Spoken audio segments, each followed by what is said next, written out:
there is evidence of horses. Horse bones have been found in a number of archaeological digs in historical strata.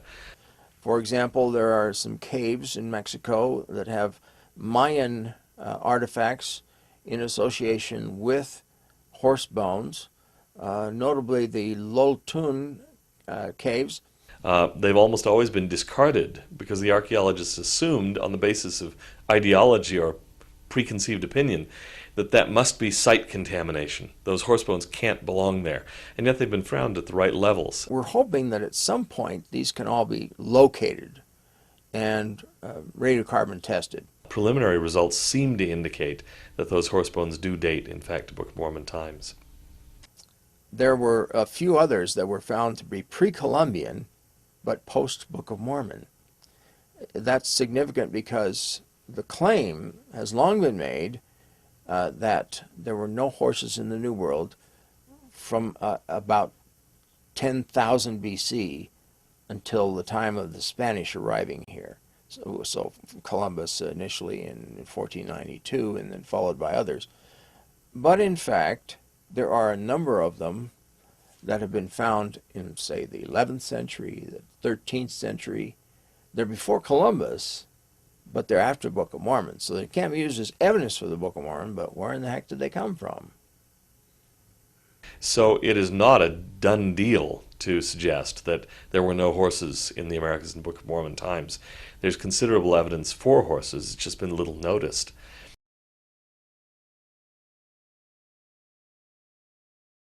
The suggestion that a tapir is referred to in the Book of Mormon by the word horse has been met with a lot of ridicule from a lot of people who, it strikes me, are actually fairly ignorant of anthropology and linguistics. It's very common for a group that moves into a new area, when they see a strange animal, to give it the name of an animal that's more familiar to them. I'll give you some examples.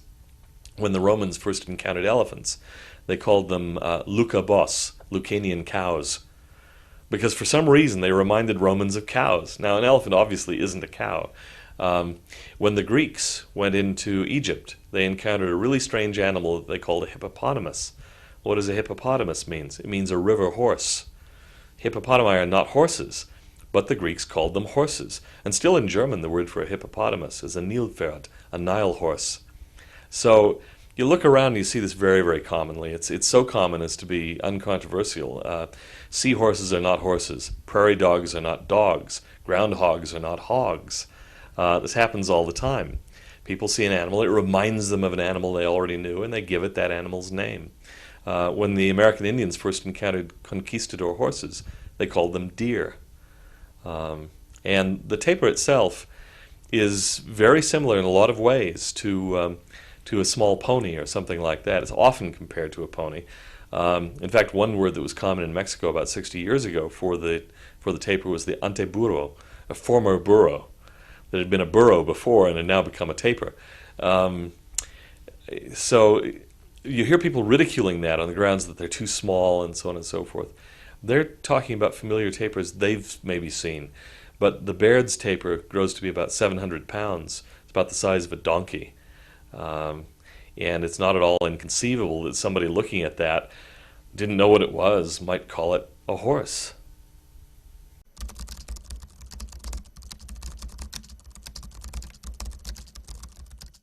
Their land also is full of silver and gold, neither is there any end of their treasures. Their land is also full of horses, neither is there any end of their chariots.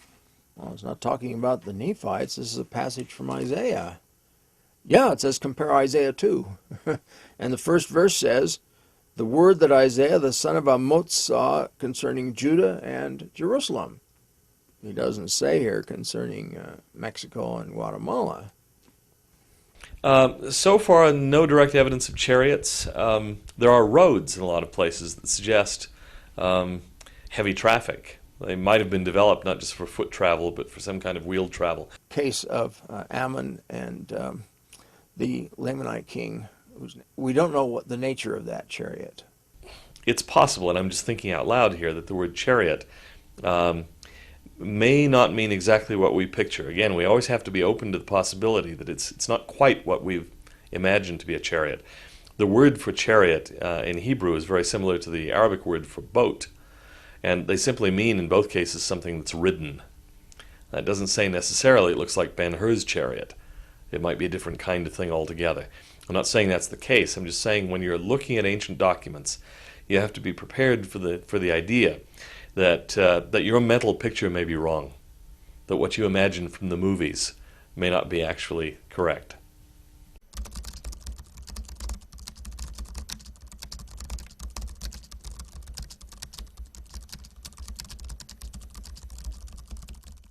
Absolutely. Depends on the time period. You go back far enough and you find elephants. The evidence for elephants is very controversial. It's been usual received opinion that elephants died out quite a few thousand years before the Book of Mormon story begins. But as it turns out, there are some who still survived on Wrangel Island, which is off the northeastern coast of Siberia.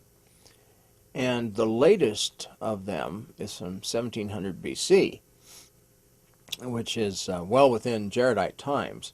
Well, that doesn't prove that there were some farther south in the Americas, but we certainly should expect that they could have been. There has been, for a long time, for decades now, a minority of zoologists, archaeologists, and so on, who argued that elephants actually did exist in the Americas up until something like 2000 BC, which is just about right for the Book of Mormon, because we're talking about Jaredite elephants, not Nephite elephants. Anything that you're looking at for elephants is only relevant to the earliest time period. Nephites don't seem to have them. They never mention them. But the Jaredites do, not commonly, but they're there. So that puts us a little closer to the time period when we know that there were mammoth in the area. And so if this minority of archaeologists and archaeobiologists is correct, then the Book of Mormon has been vindicated on that point.